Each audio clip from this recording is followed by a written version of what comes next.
इस टेक्स्ट को देखें। ये 73 शब्दों का एक प्रॉम्प्ट है जो जनरेटिवल को भानगढ़ किले के पास एक सुनसान गेस्ट हाउस के अंदर एक सिनेमैटिक हॉरर एनिमेशन बनाने के लिए कह रहा है। आज एक मशीन में कुछ वर्णनात्मक पंक्तियां टाइप करने मात्र से ही सेकंडों में अति यथार्थवादी, हाइपर रियलिस्टिक और भयानक चित्र बनाए जा सकते हैं।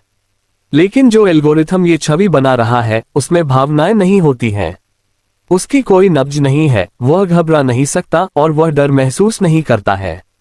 ये केवल उन विशिष्ट निर्देशों के आधार पर गणितीय आउटपुट की गणना करता है जो हम इसे देते हैं। इस प्रॉम्प्ट का प्रत्येक वाक्यांश एक प्रमाणित मनोवैज्ञानिक ट्रिगर से मेल खाता है जिसका उपयोग बेचैनी पैदा करने के लिए किया जाता है। इस प्रॉम्प्ट के एक एक शब्द को रिवर्स इंजीनियर करके हम डर पैदा करने के लिए उपयोग किए जाने वाले गणनात्मक सूत्रों को उजागर कर सकते हैं। आज जब हम इस डिजिटल इनपुट का विश्लेषण कर रहे हैं तो हम मानव मस्तिष्क की विकासवादी खतरे का पता लगाने वाली प्रणाली को सीधे माइक्रोस्कोप के नीचे रख रहे हैं। आइए भौगोलिक और समय से जुड़े डेटा पॉइंट्स को अलग करने से शुरू करें। भानगढ़ किला और रात के 3 बजे। भानगढ़ किला राजस्थान, भारत में एक पहाड़ी पर बनी एक विशाल बहुमंजिला पत्थर की संरचना है। इसका भौतिक आकार और रक्षात्मक बुर्ज तुरंत एक भव्य और न बच पाने वाले वातावरण की स्थापना करते हैं। इसका ऐतिहासिक महत्व भी है। प्राचीन खंडहरों के इस नेटवर्क को कानूनी रूप से एक प्रेतवादित हॉन्टेड स्थल के रूप में मान्यता प्राप्त है, जो कहानी में पहले से ही खौफ की भावना भर देता है। फिर प्रॉम्प्ट समय तय करता है।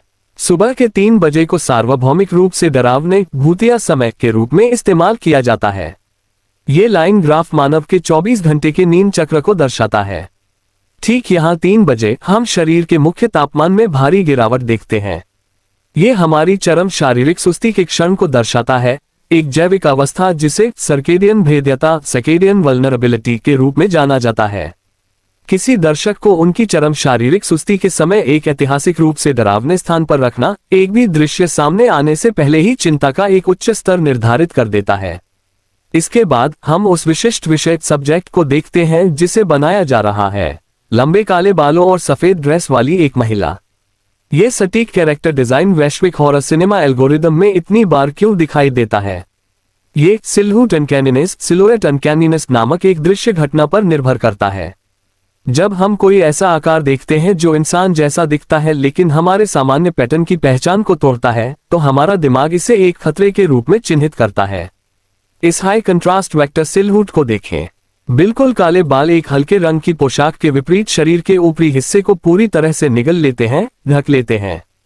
ये सिर और गर्दन को छिपा देता है, जिससे वह स्पष्ट शारीरिक संरचना बाधित होती है जिसे हमारा विजुअल कॉर्टेक्स प्रोसेस करने की उम्मीद करता है। क्योंकि बाल चेहरे को छिपाते हैं, ये सूक्ष्म भार वो माइक्रो एक्सप्रेशंस को पढ़ने की हमारी क्षमता को समाप्त कर देता है। हम ये तय करने का अपना प्राथमिक साधन खो देते हैं कि हमारे सामने की आकृति सहानुभूति महसूस कर रही है या हमला करने की तैयारी कर रही है। एक दृश्य विसंगति विजुअल एनोमली उत्पन्न करता है जो मानव आकृतियों की पहचान करने और उनका आकलन करने के हमारे सामान्य तरीकों को प्रभावी ढंग से बाधित करता है। अंत में हम यांत्रिक कमांड्स मैकेनिकल कमांड्स पर आते हैं। टिमटिमाती रोशनी, धीमी कैमरा मूवमेंट, कोहरा और धूल के कण। रोशनी वाले कमरे में बिल्कुल स्थिर खड़ा एक राक्षस अपेक्षाकृत हानिरहित होता है। डर पैदा करने के लिए आपको एक विशिष्ट तरीके डिलीवरी मैकेनिज्म की आवश्यकता होती है। धीमी कैमरा मूवमेंट का निर्देश सीधे तौर पर गति पेसिंग को नियंत्रित करता है। यह दर्शक के दिमाग को एक स्थिर छवि पर तुरंत प्रतिक्रिया करने देने के बजाय सक्रिय रूप से एक डरावने पल की प्रतीक्षा करने के लिए मजबूर करता है, जिससे तनाव और बढ़ता है। यह अज्ञात के प्रति हमारी विकासवादी प्रतिक्रिया को ट्रिगर करने के लिए पर्यावरणीय बाधा के साथ जोड़ा जाता है। जैसा कि आप घने कोहरे और धूल के कणों के एक अंधेरे दरवाजे से होकर गुजरने वाले इस दृश्य में देख सकते हैं, पर्यावरण जानबूझकर हमारी देखने की स्पष्टता को कम कर देता है। जब हम स्पष्ट रूप से नहीं देख पाते हैं तो हमारा दिमाग ज्यादा काम करने लगता है, जिससे हम खाली जगहों में छिपे खतरों की कल्पना करने लगते हैं। ये यांत्रिक संकेत दर्शक की इंद्रियों सेंसरी इनपुट के साथ समझौता करके शारीरिक भटकाव और खौफ पैदा करते हैं। ये प्रॉम्प्ट का अंतिम परिणाम है।